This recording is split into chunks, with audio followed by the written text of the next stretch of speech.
Sound पूरा दीजिए।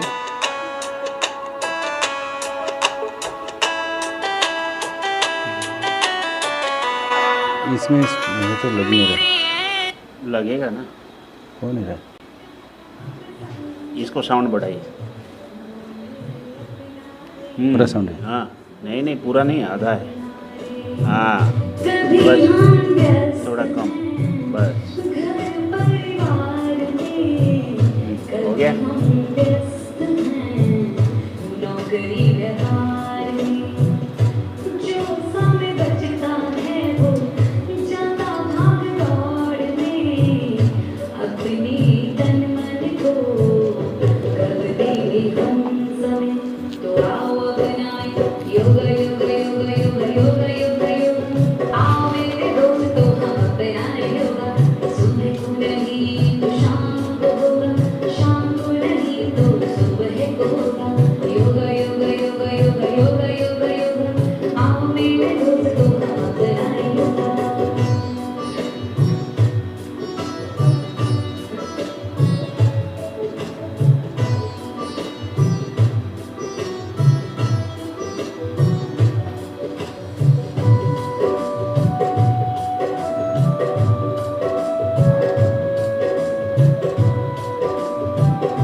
White light थोड़ा इस सामने रखूँ, पूरा अंदर नहीं, एक एक एक पूरा नहीं, पूरा नहीं, ये सामने का बंद करो, ये बंद करो। हाँ यस। ओम शांति। बहुत सुंदर गीत सुन रहे थे। योगा योगा योगा। आज सारे वर्ल्ड में इंटरनेशनल योगा डे सेलिब्रेट कर रहे हैं, तो happy international yoga day to 2021। आप सभी का दिल से स्वागत है, स्वागत है, स्वागत है।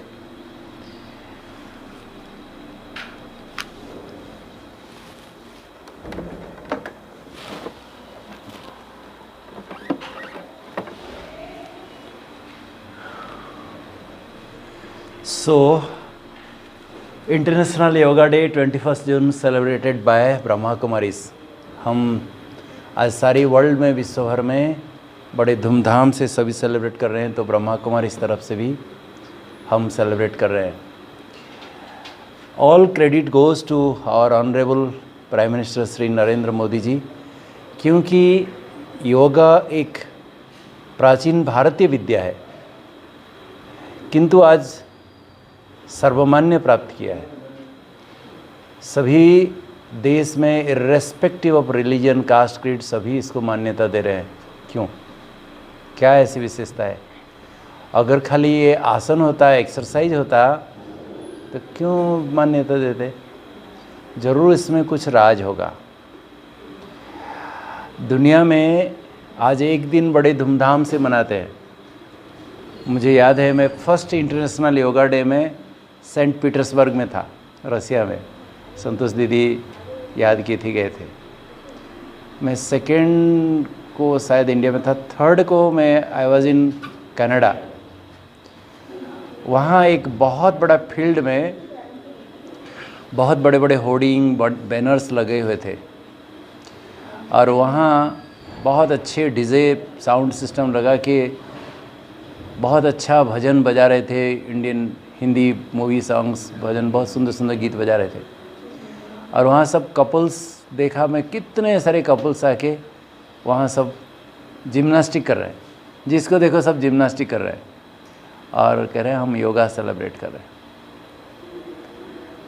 तो आज सभी दुनिया भर में आज एक दिन बड़े धूमधाम से मनाते हैं, फिर भूल जाएंगे। बचपन में इतने सारे डे हम कभी सुना नहीं था। Father's day, mother's day, children day, Valentine day, hypertension day, diabetes day, दुनिया भर के डे। इतने सारे डे की बात मत पूछो। ये सब क्यों मनाया जाता है? हम फादर्स डे, मदर्स डे क्यों मनाते हैं?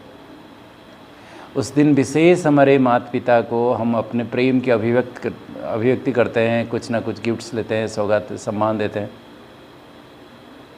एक दिन करके फिर भूल जाते हैं क्या? नहीं। हम सारे जीवन में कितने भी व्यवहार व्यस्त रहें, कुछ रहें, फिर से हमें याद दिलाने के लिए साल में एक बार वो दिन आता है, ताकि हम सारा जीवन उसको अनुकरण करें। माता पिता के लिए हमारी श्रद्धा सारा जीवन के लिए होने के लिए, ना कि एक दिन करें बाकी दिन भूल जाएं। ऐसे ही जो इंटरनेशनल योगा डे है, सारा जीवन योग हमारे जीवन में उसको एक अंग बनाए, इसलिए है। लेकिन लोगों ने देखा एक दिन सेलिब्रेट करते हैं फिर भूल जाते हैं।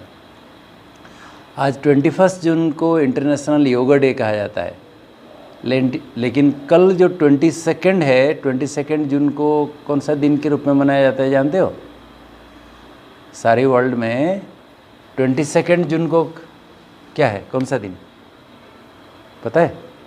नहीं पता है? 22 जून को वर्ल्ड मसाज डे कहा है। Massage day. आज इतना योग करते हैं, दुखता है, कल सारा दिन फिर मसाज करते रहेंगे। तो वर्ल्ड मसाज डे। तो आज दुनिया में क्या क्या करते रहते हैं लोग। तो ब्रह्मा कुमारी संस्था में पिछले एक हफ्ता से मैं लगा हुआ हूँ इसमें, कहीं ना कहीं सेलिब्रेट चल रहा है, सेलिब्रेशन। हम तो सारा साल, खाली सप्ताह नहीं, सारा साल भर हमारी बहनें लोगों का योग का महत्व हमारे बहनें लोगों को सुनाते रहते हैं। योग अभ्यास करो, योग जीवन में ये कैसे हम प्रैक्टिस करें सारा जीवन हमें सिखाते हैं। तो इसलिए आज इंटरनेशनल योगा डे है। इसका क्या इम्पोर्टेंस है? Why people are accepting it globally? सारे वर्ल्ड में योग की मान्यता क्यों है? क्योंकि देखिए, योग एक बहुत प्राचीन विद्या है, एक साइंस है। हमारे हजारों साल पहले हमारे ऋषि मुनियों ने इसकी व्याख्यान करके गए हैं, और हमारे वेद सबसे बहुत प्राचीन ग्रंथ है, उसका भी व्याख्यान इसमें है। और हमारे श्रीमद् भगवत गीता, जो होली स्क्रिप्चर ऑफ इंडिया, जो आज सारे वर्ल्ड में ऐसा लैंग्वेज नहीं जिस लैंग्वेज में ट्रांसलेट नहीं हुआ होगा। श्रीमद् भगवत गीता एक योग शास्त्र है। उसमें 18 चैप्टर्स जो है, अध्याय है, सारा योग से ही शुरू हुआ। सांख्य योग, ज्ञान योग, भक्ति योग, कर्म योग, सब योग लिखा है।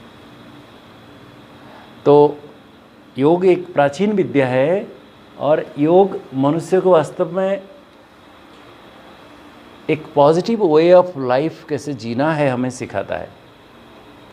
और हम तन से भी मन से भी दोनों कैसे एक परफेक्ट बैलेंस रखें और हेल्दी रहें, वो योग हमें सिखाता है।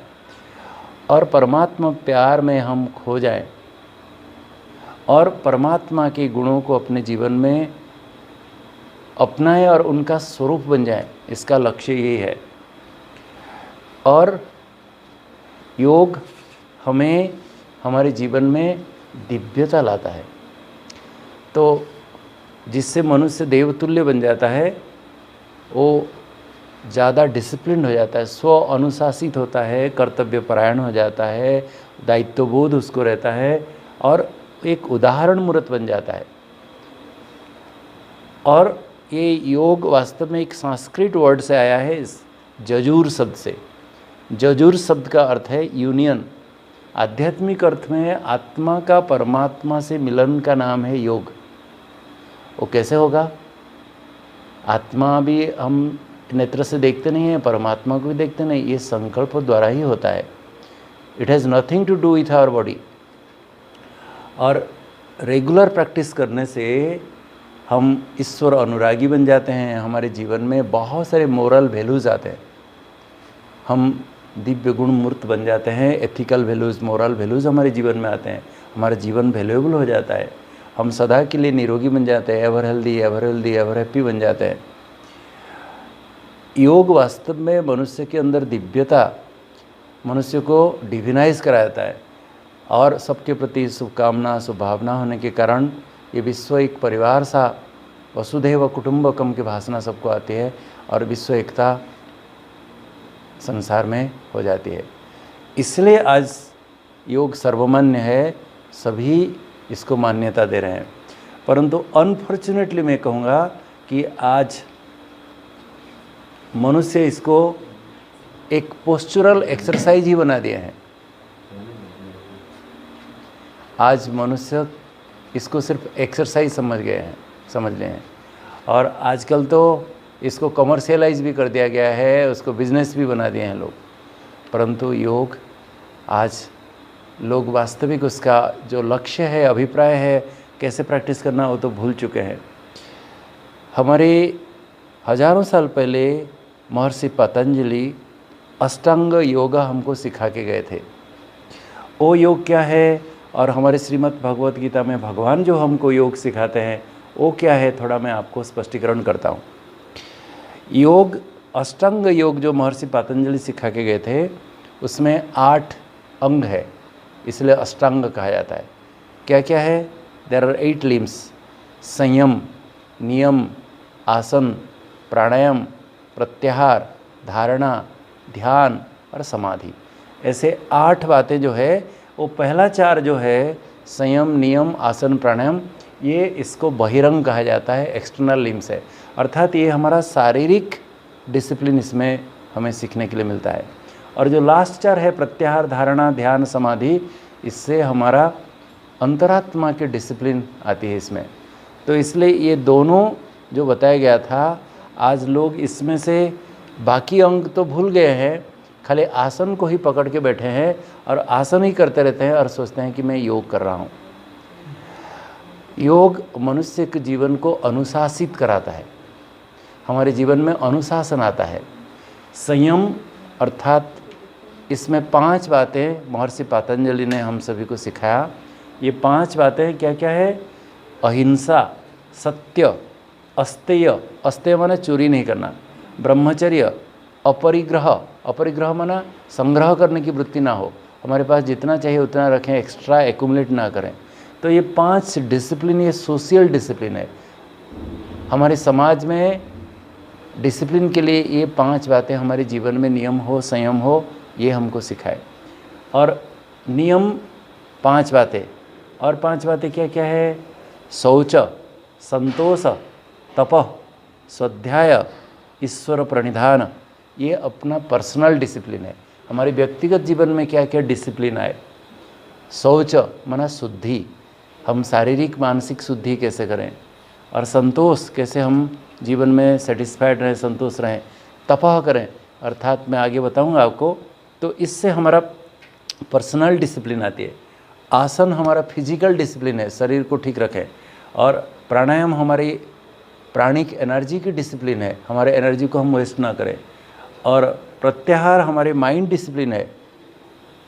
मन जिसका कंट्रोल में नहीं है वही तो हवच होता है, लालच होता है, इकट्ठा करके रखता है सारा। तो हमें जितना ज़रूरी है उतना ही रखें, तो ये हमारा माइंड डिसिप्लिन है। और धारणा, ध्यान, समाधि ये हमारा बुद्धि की डिसिप्लिन है। तो योग मनुष्य को डिसिप्लिन बनाता है, लेकिन आज हम सभी ये सब भूल गए हैं और खाली आसन की करते रहते हैं। जो 5 यम बताया गया है वो क्या क्या चीज़ है, जैसे अहिंसा, अस्तेय, सत्य, अपरिग्रह, ब्रह्मचर्य। इसका क्या मीनिंग?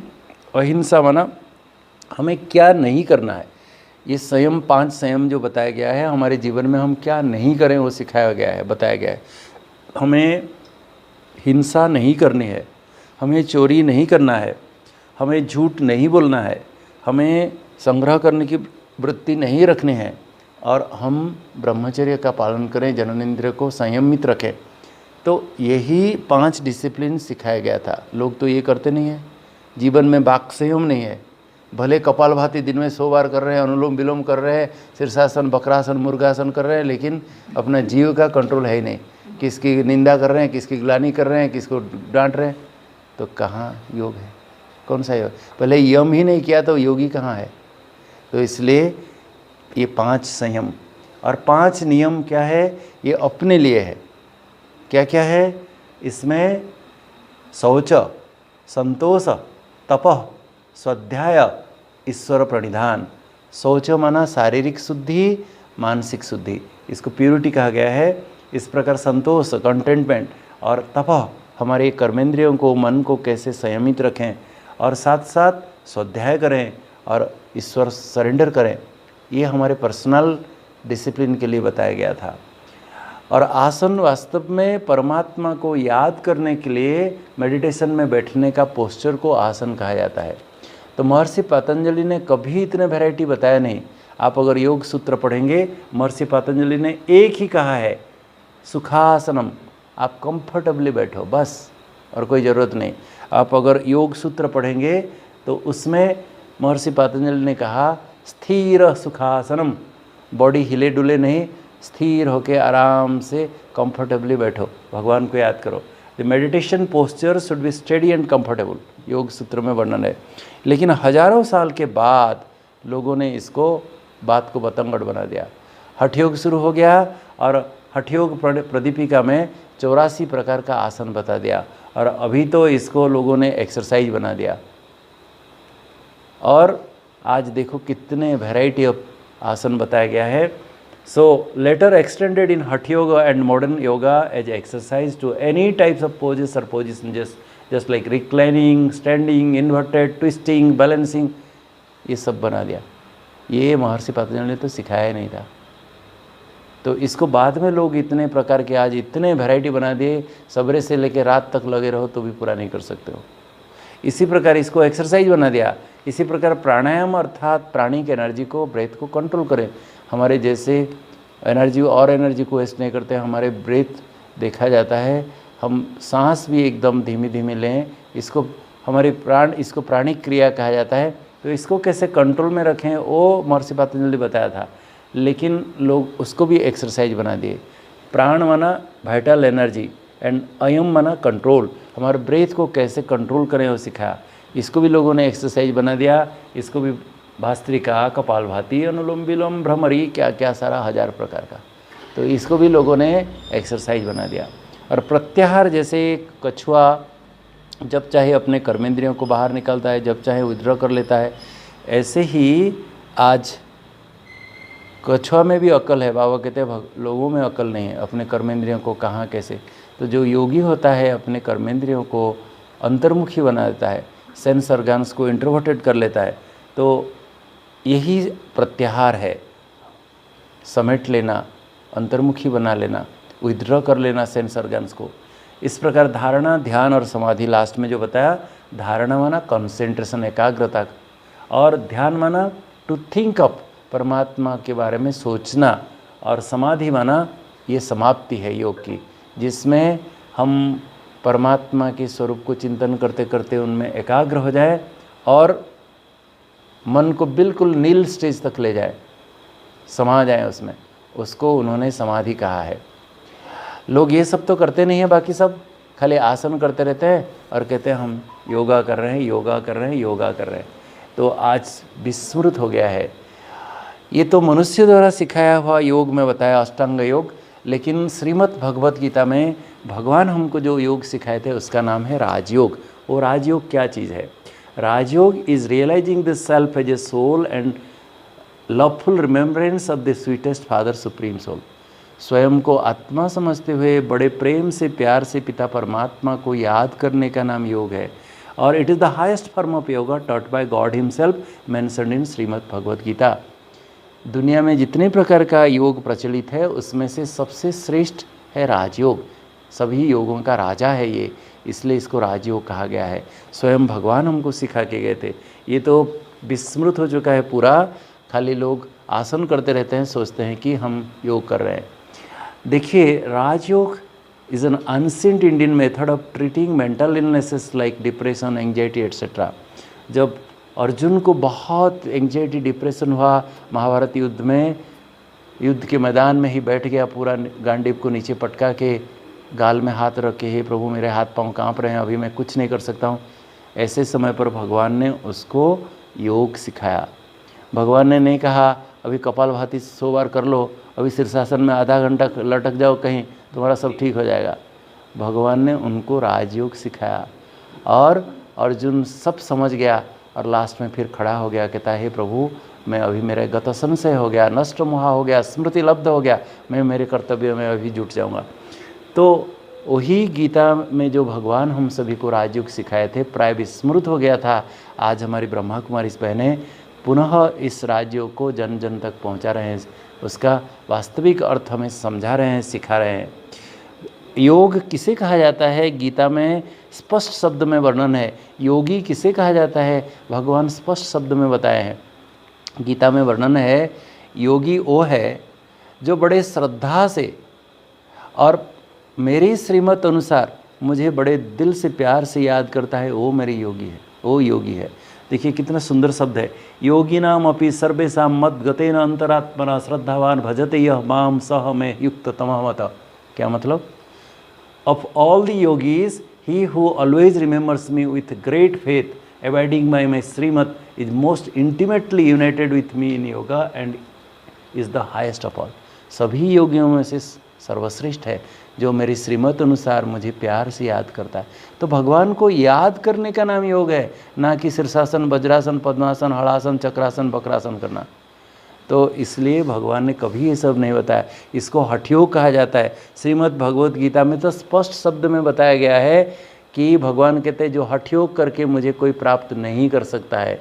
हे अर्जुन, मैं जो हूँ जैसा हूँ, तुम मुझसे सुन और तुम मुझे प्राप्त कर सकता है।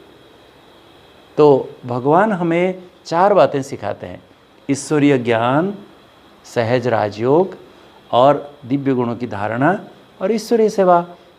ये 4 बातों में भगवान 4 बातें हमें सिखाते हैं। ज्ञान में हमको 4 बातें भगवान ने सिखाया। सृष्टि और सृष्टा का ज्ञान, रचता और रचना का ज्ञान, और दूसरी बात है समय का ज्ञान, काल चक्र कैसे घूम रहा है, ये विश्व नाटक कैसे चल रहा है, और तीसरा सभी धर्मों का सार का ज्ञान, और चौथा कर्मों का ज्ञान, कर्मों की गुह्य गति का ज्ञान, श्रेष्ठ कर्म क्या है, सुकर्म क्या है। तो 4 बातें, सृष्टि और सृष्टा का ज्ञान, समय का ज्ञान, धर्मों का ज्ञान, कर्मों का ज्ञान, ये 4 बातों में सब कुछ आ जाता है। बाबा हमें इतना सरल करके समझाया। और बाबा ने हमें जो योग सिखाया इसमें भी 4 स्टेजेस है। पहले जैसे महर्षि पतंजलि ने कहा प्रत्याहार, धारणा, ध्यान, समाधि, उल्टा पुल्टा कर दिया। सबसे पहले प्रत्याहार तो ठीक है, प्रत्याहार माना विद्रह करना, बाह्य जगत के संकल्पों को विराम देकर अंतर्मुखी हो जाओ, अंतर दुनिया में चले जाओ। तो वो है इनिशिएशन, अर्थात आत्मानुभूति करना, अंतर्मुखता स्थिति में स्थित हो जाना। और दूसरा है फिर मेडिटेशन, फिर जब आत्मचिंतन करते हैं हम देहभान को भूल जाते हैं। फिर दूसरा है प्रभु चिंतन करना, उसको ध्यान कह दिया है महर्षि पतंजलि, उसको तीसरे स्टेज में ले लिया। और कॉन्सेंट्रेशन जो तीसरा स्टेज है वो परमात्मा से सर्वस्व अनुभव करके मन बुद्धि को संपूर्ण उनमें फोकस करना, उसको कहते हैं कॉन्सेंट्रेशन। उसको उन्होंने धारणा कह दिया। धारणा अर्थात जीवन में धारण करना, वो दिव्य गुणों की धारणा, लेकिन उन्होंने उसको दूसरे स्टेज में रख दिया। तो महर्षि पतंजलि उसको सीक्वेंस को बिगाड़ दिया। भगवान ने कहा पहले आत्मचिंतन करो तो देहभान धीरे धीरे भूल जाएगा, फिर प्रभु चिंतन करो, परमात्मा से उनका स्वरूप को, उनके उपकार को, उनके एहसान को, उनके गुणों को चिंतन करो तो उनके प्रति प्रेम जागृत होगा। वो मेडिटेशन है। Repetition and recitation of the qualities of God is meditation. फिर नेक्स्ट कम्स द कॉन्सेंट्रेशन। फिर परमात्मा में सर्व संबंधों का अनुभव करते हुए पूरा सारी दुनियादारी सब भूल जाएगा, परमात्मा में एकाग्र हो जाएंगे बिल्कुल। उसको हम कॉन्सेंट्रेशन कहेंगे। फिर रियलाइजेशन स्टेज आता है, जिस स्वरूप में हम परमात्मा से सर्वगुणों का, शक्तियों का स्वयं में अनुभव करते हैं। परमात्मा के साथ कंबाइंड होकर उन जैसा हम स्वयं को अनुभव करते हैं, that is called the stage of realization. तो ये 4 बातें परमात्मा ने हमें सिखाया। लेकिन महर्षि पतंजलि ने कहा अंत में जब समाधि हो जाएगी, बस आपका संकल्प नील हो जाएगा, बस आप जड़ हो जाएंगे, कुछ प्राप्ति नहीं है, कुछ प्राप्ति नहीं, कुछ बताया नहीं उसमें। तो मैं बताऊंगा और भी डिफरेंस है। इसी प्रकार परमात्मा ने हमें धारणा में 4 बातें सिखाई। ब्रह्मचर्य व्रत पालन करो, शुद्ध अन्न स्वीकार करो, सत्संग करो और दिव्य गुणों की धारणा करो। इसमें सब कुछ आ जाता है। वो अस्तेय, ब्रह्मचर्य, अहिंसा, सब कुछ, वो तो थोड़ा ही बताया, इसमें तो सब कुछ आ जाता है। दिव्य गुणों में कितनी लंबी लिस्ट है, बाबा हमें सब कुछ सिखाते हैं, इसमें सब कुछ आ गया। यही धारणा है। और सेवा भी बाबा हमें 4 प्रकार का कराते हैं, तन के, मन के, धन का और जन की सेवा। 4 प्रकार की सेवा बाबा हमें सिखाते हैं। तो ये 4 सब्जेक्ट परमात्मा सिखाते हैं। तो asana is to make the body fit for yoga. क्योंकि जब हम भगवान को याद करने के लिए बैठते हैं, लोग वास्तव में योग, संस्कृत में कहो, हिंदी में कहो, इसको योग कहना चाहिए। योग और आसन दोनों को मिलाकर योगा होता है, योगासन कहते हैं। ओ और ओ मिलने, ओ और आ मिलने से आ हो जाता है। योग प्लस आसन इज योगासन। लोग आसन करते रहते हैं और कहते हैं हम योग कर रहे हैं, योगा कर रहे हैं। योगा कुछ होता नहीं, योग होना चाहिए एक्चुअली। तो इसलिए आसन हम शरीर को कैसे स्थिर रखें ताकि हमें कहीं कष्ट ना हो, कुछ ना हो, मन हम प्रभु में एकाग्र कर सके, उसको आसन कहा जाता है। जैसे आप भगवान से प्यार है, भगवान से प्यार है तो आप क्या करेंगे? आप जाके फूल तोड़ेंगे, चंदन घिसेंगे। लेकिन वो अर्पण करने के बाद परमात्मा, भगवान से प्यार जो है आप अपना अभिव्यक्त करेंगे, उनके प्यार में तल्लीन हो जाएंगे, खो जाएंगे। एम तो वही है, लेकिन वो ना करके आप खाली फूल तोड़ने में लगे हुए, चंदन घिसने में लगे हो और आप सोच रहे हो मेरा भगवान से प्यार है, भगवान से प्यार है। खाली चंदन घिस रहे हो और फूल तोड़ रहे हो और कुछ नहीं कर रहे हो। सच्चा भगवान से प्यार तो वो अर्पण करने के बाद उनके प्यार में खो जाओ, उनके सानिध्य में बैठो, कुछ अनुभव करो। इसी प्रकार आज लोग खाली आसन करते रहते हैं और मैं योगा कर रहा हूँ, योगा। अरे शरीर को फिट करने के लिए ये सब कर रहे हो आप, ताकि हम कंफर्टेबली बैठें और भगवान को याद करें। तो asana is not called yoga, yoga is different, आसन इज़ डिफरेंट। सो आसन इज़ ए फ्लेक्सिबिलिटी और पोस्चुरल एक्सरसाइज। शरीर को कैसे हम फिट रखें, इसके लिए लोग उसको एक्सरसाइज बना दिए हैं। और तो योग और आसन में महान अंतर है, दोनों में ज़मीन और आसमान का अंतर है। तो योग हमारा मन को कैसे अनुशासित करता है, सिखाता है, और आसन तो हमारा शारीरिक, शरीर को कैसे हम ठीक रखें, लचीला बनाएं, फ्लेक्सिबल बनाएं, वो इसलिए आसन हमें सिखाता है। तो देखिए, योग it is for mental health. इसमें हमारा शरीर का कोई लेना देना नहीं है योग में। आसन में ये तो पूरा फिजिकल हेल्थ के लिए शरीर को ही विभिन्न पोस्चरल एक्सरसाइज कराया जाता है। तो yog for your mind and asan is your for body. And yog it is practised by your thoughts. योग हमारे संकल्प द्वारा ही किया जाता है, और इसमें तो शरीर के भिन्न हाथ को, पाँव को भिन्न प्रकार से आप तोड़ो मोड़ो, विभिन्न प्रकार का चेंज करते रहो। योग, इसमें अनेक नाम दे दिया गया है, लेकिन है योग तो एक ही है। लोगों ने उसको कर्म योग, ज्ञान योग, भक्ति योग, संन्यास योग, अनेक नाम दे दिया, लेकिन है तो वही योग, परमात्मा को याद करना। कर्म करते समय भगवान को जब याद करते हैं उसको कर्म योग कह दिया, परमात्मा से जो प्यार है उसको भक्ति योग कह दिया गया, हम अपने बुराइयों का जो त्याग करते हैं उसको संन्यास योग कह दिया, लेकिन है तो वही योग। लेकिन इसमें कितने प्रकार के आसन सिखाए, सब अलग अलग है, भिन्न भिन्न प्रकार के हैं। सो योगा इज सेम, अलग अलग नहीं है, लेकिन आसन अनेक प्रकार के हैं। और योग can be practised at any time, anywhere, anybody can practice. इसलिए भगवान हमें कहते हैं तस्मात् सर्वेषु कालेषु योगिर्भव अर्जुन, तुम निरंतर योगी बन जाओ।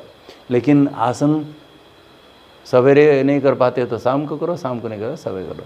दिन भर कर सकते हो क्या? कर्म करते समय कर सकते हो। भगवान ने कहा योगस्थ कुरु कर्माणि, तुम योग युक्त होकर कर्म करो। क्या पद्मासन करके काम कर सकते हो? शीर्षासन करके काम कर सकते हो? तो इसलिए आसन कर्म करते समय नहीं कर सकते हो, कंटिन्यूसली नहीं कर सकते हो, वो अलग है, योग अलग है। और yoga anybody can practice, learn and practice it. बच्चे से लेके बूढ़े तक सबको ही कर सकते हैं। लेकिन हमारी बूढ़ी बूढ़ी माताएं और बुजुर्ग लोग कहाँ ये सब कर सकते हैं? धनुरासन, वज्रासन, शीर्षासन हर कोई कर सकता है, अर्धमत्स्यासन, ये सब सबके बस की बात नहीं है, ये सब हो नहीं सकता है किसी को। सो दोनों में बहुत अंतर है, ज़मीन और आसमान का अंतर है। तो राजयोग स्वयं परमात्मा योगीश्वर सिखाए हम सभी को। योगीश्वर, परमात्मा शिव को योगीश्वर कहा जाता है, योगियों का भी ईश्वर। तो योग सिखाने वाले तो शिव है, इसलिए उनका नाम ध्यानाधार है, ध्यान का आधार है, वो है ध्यान करने का आधार। बिंदुश्रय है, सभी आत्मा रूपी बिंदु का वो आश्रय है। लेकिन अष्टांग योग तो महर्षि पतंजलि ने, मनुष्य ने सिखाया। तो दोनों में रात दिन का अंतर है। देखिए बता रहा था कि राजयोग में जो परमात्मा हमको सिखाए, इसमें शरीर को भूलना पड़ता है, इसमें शरीर में लगे रहो, सारे चक्रों को याद करो, सांस को याद करो, इसमें ही लगे रहो। और इसमें सुखासन में बैठने के लिए भगवान ने कहा, अगर नीचे नहीं बैठ सकते हो तो कुर्सी में बैठो, सोफा में बैठो, कहीं बैठो। और आसन तो भिन्न भिन्न प्रकार का पोस्चर, अनेक पोस्चर है। और इसमें मन को और बुद्धि को परम धाम तक ले जाना पड़ता है, यहाँ तो शरीर में ही लगा रहता है। और इसमें देखो 4 बातें ही भगवान हमको सिखाते हैं, उसमें तो 8 बातें सिखाए तो भी पूरा नहीं है। इसमें कंप्लीट नॉलेज है राजयोग में, तीनों लोकों का, तीनों कालों का ज्ञान है। उसमें तो ना आत्मा का ज्ञान है ना परमात्मा का ज्ञान है। तो क्या योग करेंगे लोग? इसलिए मन बुद्धि एकाग्र नहीं होता, तो आसन प्राणायाम में लगे रहते हैं। और इसमें तो देखिए सारे विश्व सेवा के लिए भगवान कहते हैं तुम्हारा मन में अच्छे विचार लाओ, सबके लिए शुभकामना रखो। वहाँ तो मन को नील कर दो, बस बिल्कुल कुछ सोचो ही नहीं। हो सकता है ऐसा? कभी हो ही नहीं सकता है। इसी प्रकार ये any time, anywhere, anybody can practice, उसमें तो नहीं हो सकता है। ये कंटिन्यूसली कर्मयोग कर सकते हो, इसमें वो तो नहीं हो सकता है। तो दोनों में महान अंतर है। आज दुनिया में लोगों को कितना तनाव है। आज हमारी डॉक्टर बहन जो आई है पुणे से, सुषमा बहन बोल रही थी, लोग घर में सुसाइड कर रहे हैं, क्या क्या कर रहे हैं, ऐसे उनको मानसिक विकृतियाँ इतनी बढ़ गई, बात मत पूछो। WHO का एक स्टडी है, कहते हैं कि अगले एक दशक के अंदर, 10 साल के अंदर 90% लोगों को मानसिक बीमारी हो जाएगी। दुनिया की फाइनेंशियल कंडीशन, सब प्रकार की परिस्थितियाँ ऐसी होगी, सब मानसिक बीमार में ग्रसित हो जाएंगी। तो stress is a burning problem of the 21st century and it affects the psycho neuro immunological players of the body. हमारे शरीर के इम्यूनिटी को भी डाउन कर देता है, सब प्रकार तन को, मन को, सबको ये विध्वंस कर देता है। Stress is A state of mental disharmony. जब किसी को टेंशन होता है, ओ क्या करूँ, कैसे करूँ, क्या होगा, कैसे होगा, उसका मानसिक द्वंद्व चलता रहता है। आज अमेरिकन मेडिकल एसोसिएशन कहता है 60% से भी ज़्यादा बीमारियों का कारण टेंशन है। तो ये आसन करने से कैसे ठीक होगा? जब हमारे तन मन में नेगेटिव सोच चलता है, हमारे हाइपोथैलेमस और पिट्यूटरी एड्रिनल एक्सिस स्टिमुलेट होकर स्ट्रेस हार्मोन्स पैदा होते हैं, जिससे हमारे शरीर में सिंपैथेटिक डोमिनेंस होने के कारण एड्रेनलिन, नॉरएड्रेनलिन ये सब सीक्रेट होता है, हिस्टामिन, 5-हाइड्रोक्सीट्रिप्टामिन, जिससे स्ट्रेस होता है तो फाइट और फ्लाइट रेस्पॉन्स होता है, आपको लेथर्जिक लगेगा, दुखी हो जाएंगे, एकदम बीमारी पैदा हो जाएगी।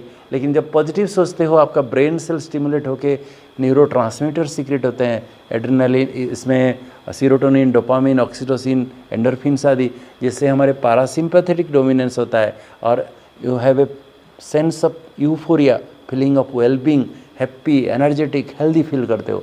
तो मन को ठीक, टेंशन जब होता है, मन में नेगेटिव चलता है, तो फिर क्या होगा? तो हमारे रोग प्रतिरोधक शक्ति कम हो जाती है।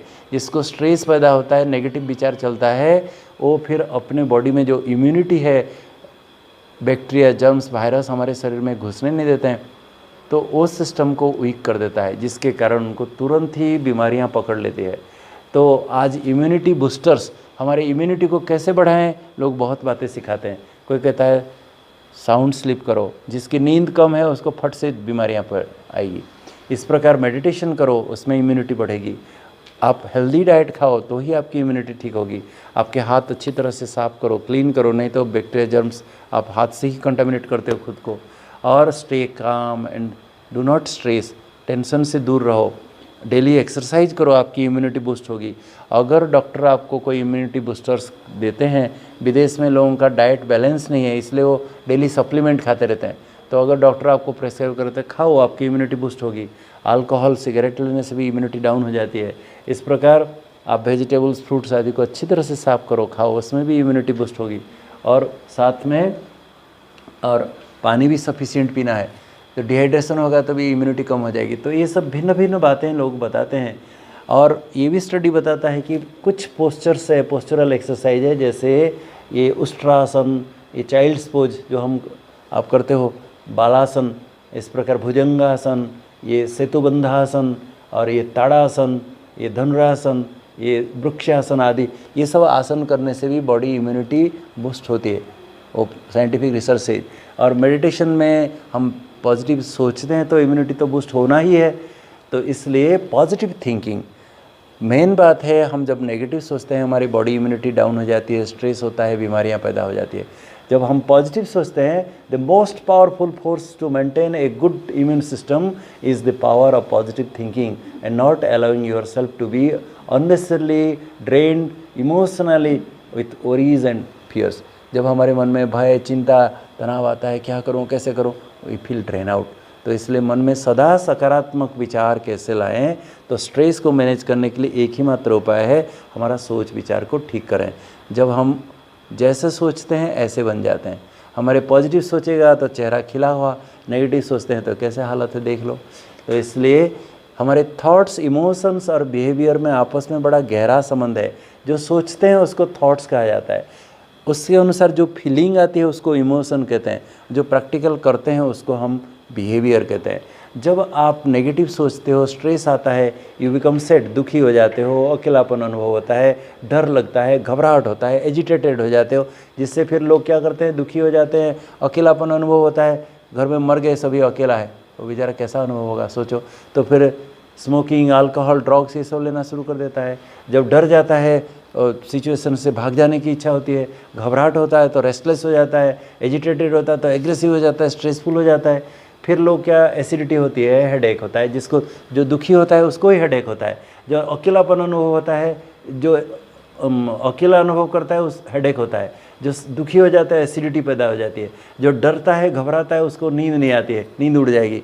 जो घबराता है उसका दिल धड़कन बढ़ जाता है, पाल्पिटेशन हो जाता है, एजिटेटेड हो जाता है, चेस्ट पेन होना शुरू हो जाता है। फिर ये सब बीमारियां पैदा करती है। और जब ये सब हम दुखी हो जाते हैं, आइसोलेटेड फील करते हैं, मेंटल इलनेस शुरू हो जाता है, एंजाइटी, डिप्रेशन, मेंटल इलनेस। और जब हम स्मोकिंग, अल्कोहल, ड्रग्स ये सब चीज़ें होते हैं, एग्रेसिव हो जाते हैं, फिर high BP, diabetes, heart disease, सब बीमारियाँ physical.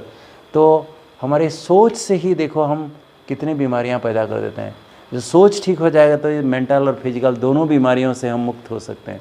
So Rajyoga meditation is the science of positive thinking and empowering the self. Rajyoga meditation जब करेंगे हमारे सकारात्मक विचार आएगा, हमारे आत्मिक शक्ति को हम बढ़ा सकते हैं। So Rajyoga meditation is the surest medication for stress. Stress के लिए डॉक्टर के पास भी दवाई नहीं है। आज डॉक्टर्स को कितना स्ट्रेस है, कितना सुसाइड डॉक्टर्स कर रहे हैं, तो वो आपको क्या ठीक करेंगे। एक मेडिटेशन द्वारा पॉजिटिव थिंकिंग जब करते हैं, सेल्फ रियलाइजेशन करते हैं, मैं कौन हूँ, किसकी संतान हूँ, मेरा ओरिजिनल स्वरूप कैसा है, मैं शांत स्वरूप, प्रेम स्वरूप, जब ये सब याद करते हैं, as you think so shall you become, आप जैसा सोचोगे ऐसे ही बन जाओगे। फिर परमात्मा को पहचान कर जब उनसे सर्व संबंध जोड़ते हैं, फिर सबके साथ भी हमारा संबंध मधुर हो जाता है, व्यवहार ठीक होता है, और ये विश्व एक परिवार जैसा अनुभव होता है। वसुधैव कुटुंबकम की भावना हमारे मन में जागृत हो जाती है। तो ये world becomes a small family. So practice Rajyoga meditation for ever healthy and ever happy life. जीवन में सदा निरोगी रहना चाहते हो, सदा खुश रहना चाहते हो और सदा धनवान, स्वास्थ्यवान, बुद्धिमान बनना चाहते हो तो प्रैक्टिस करो. अभी स्वयं योगीश्वर परमात्मा शिव आए हैं, कहते हैं मेरे बच्चे मुझे पहचानो, मुझे याद करो, मेरे साथ योग लगाओ तो मैं तुम्हें सभी पापों से मुक्त कर दूंगा, इस भवसागर से पार कर ले जाऊंगा. तो भगवान कहते हैं अभी नहीं तो कभी नहीं तो कभी नहीं, अभी नहीं किया तो कभी नहीं. Okay, thank you. Thank you. Clear हुआ? ओके, ओम शांति. चलो 2 मिनट बाबा को याद करते हैं, फिर समाप्ति करेंगे.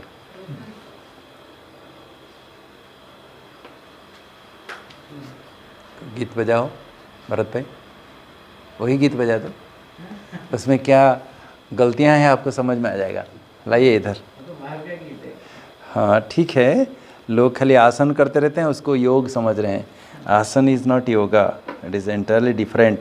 तो इसलिए हम राजयोग सीखें. आसन भले करें, इम्यूनिटी बढ़ाती है, आपका बॉडी स्वस्थ रहेगा, तो आसन करना मना नहीं है, वो भी एक एक्सरसाइज है, भले करो, जिसको पसंद है. रुचि मना नहीं किया, भगवान को कभी मना नहीं किया, लेकिन वो योग नहीं है. आसन इज़ नॉट योगा. आसन अपना शरीर को हेल्दी बनाने के लिए भले करो, कोई बात नहीं, लेकिन असली योग जो राजयोग है वो करो. उससे ही अपना मन को जैसा चाहो ऐसा एकाग्र कर सकते हो, कंट्रोल कर सकते हो. ओके.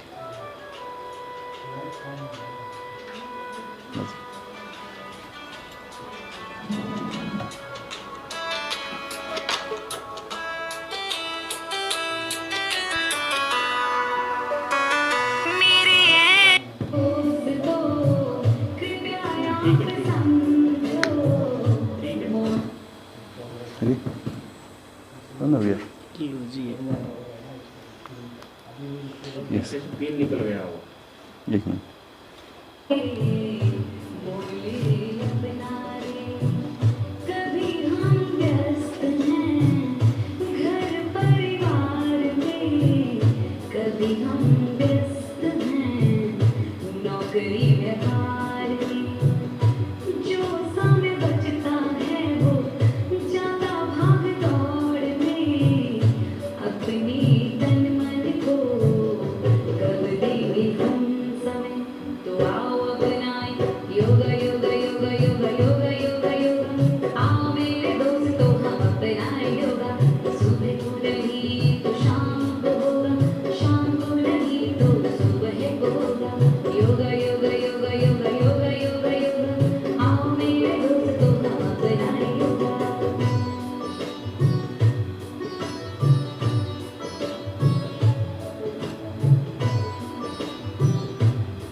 जो मन को जीत लिया है, खुद को जीत लिया, विश्व को जीत लिया. आसन जीतने से क्या होगा?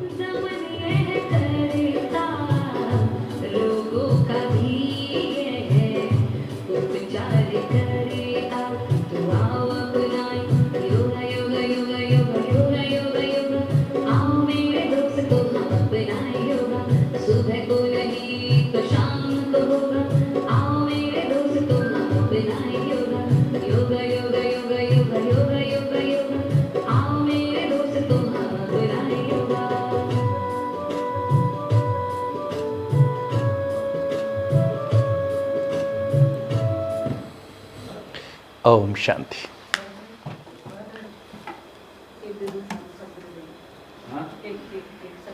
अच्छा, तो आप ही बांटो ना.